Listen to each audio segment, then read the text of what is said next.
Let's talk about something that's, well, it's just really painful. But it happens all the time. You've been putting in the work, right? You're loyal, you've been serving, and then, bam, someone new shows up.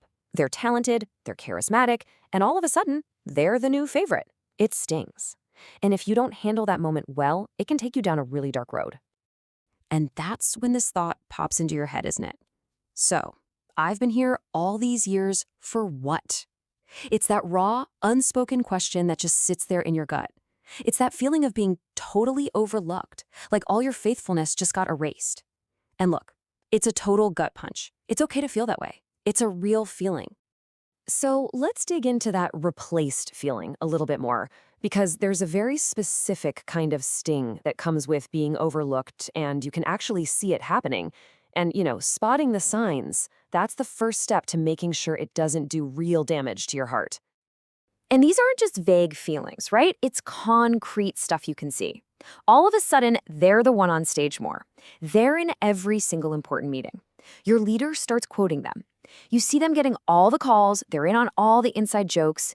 Each one feels like a little paper cut, but man, they add up and can feel like a really deep wound. And this is where it gets really critical. Because if you just let those feelings sit there and fester, you're basically headed down one of two roads. One road is, active. You get jealous, you start comparing, maybe even doing little things to sabotage them. The other road is more passive. You just shut down. Your heart grows cold and distant.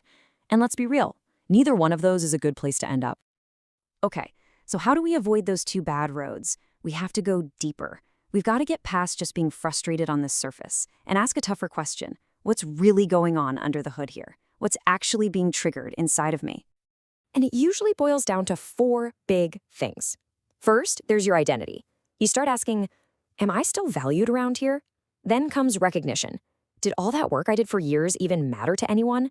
And that leads straight to fear. Am I about to become irrelevant? And we gotta be honest, right? There's some pride mixed in there too. That little voice that says, hey, I've paid my dues. All of these feelings are totally real, and they put you right at a crossroads.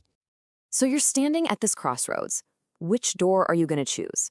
Are you gonna let this thing push you deeper into jealousy and feeling insecure? Or could this actually be a doorway to finding a security that's deeper than you've ever had before? The choice is literally up to you. All right, let's do a quick, and I mean honest, self-check. Just ask yourself, am I constantly comparing myself to them? Am I kind of rewriting their story in my head, giving them bad motives? Do I secretly get a little kick out of hearing something bad about them? Has my own passion for what I do started to fade? Am I warning people about them, kind of subtly? Hey, if you're nodding along to any of these, that's a red flag. It means your hurt might be shifting into something more like disloyalty. To really get a handle on these two paths, there's a perfect story in the Bible that acts like a litmus test for your heart. It's the story of how two different guys, King Saul and his son Jonathan, reacted to this new rising star, a guy named David. So on one side, you've got Saul. He looks at David and just sees a rival. He gets suspicious. He literally tries to sabotage God's plan. I mean, think about that. His jealousy made him an enemy of the very person God sent to help him. But then you have Jonathan. He sees the exact same guy, David, and sees an ally. He reacts with honor. He actually helps God's plan move forward, even when it looked like it was going to cost him everything. And this quote right here, this just nails Jonathan's whole attitude. If God is choosing to use this man powerfully, I'm not threatened, I'll help him. I mean, wow, that is secure loyalty. It's basically saying, hey, the spotlight can move, but my worth doesn't change. I'm not here to compete, I'm here to contribute. Man, talk about a freeing way to think. All right, so we've diagnosed the problem.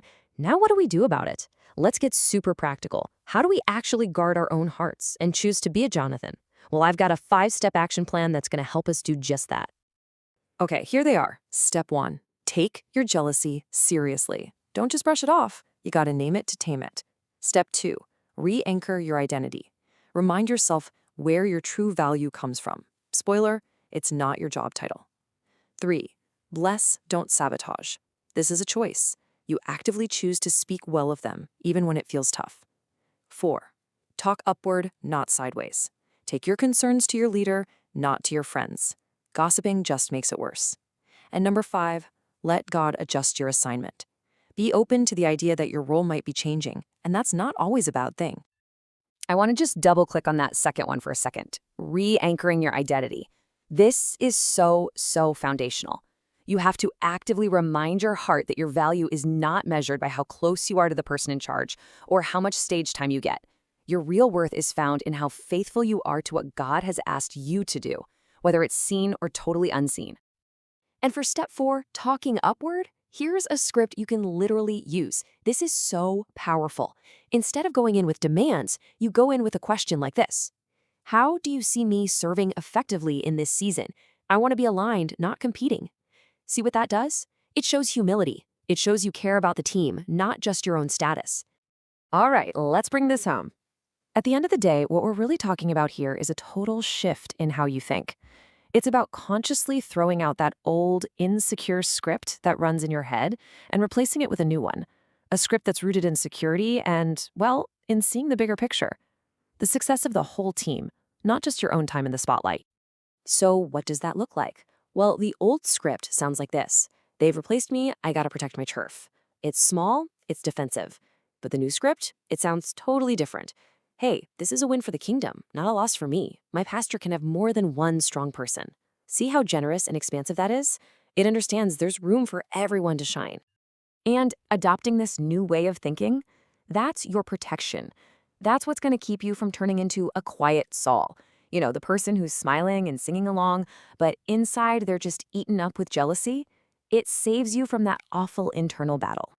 Because the goal here, the real win, is that this new mindset actually shapes you. It turns you into a Jonathan-hearted person, someone who's safe, secure, and because of that, someone who can be truly, genuinely loyal without any strings attached. So, in the end, it really all boils down to this one question. The next time a talented David walks into your world, who are you going to be? Are you going to be a Saul, threatened and insecure? Or are you going to be a Jonathan, secure and supportive? The choice, and all the freedom that comes with making the right one, is totally up to you.